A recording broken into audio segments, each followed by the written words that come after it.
These are families with children. Most of them are women. I know of one couple. They just had their first baby girl just a few months ago. They were killed in this bombing. People went there because they thought this is the safest place they could go to. There is no other safe place, they thought, in Gaza. But now they discover there is no safe place in Gaza at all.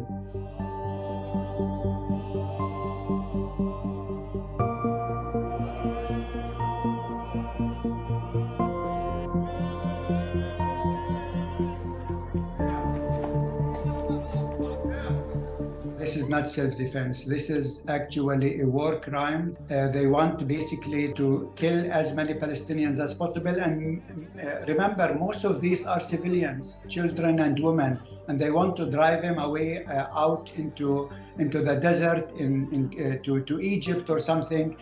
It's the second Nakba.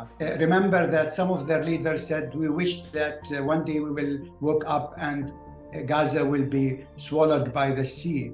There will be no peace without justice for Palestinians. This should be clear for the whole world.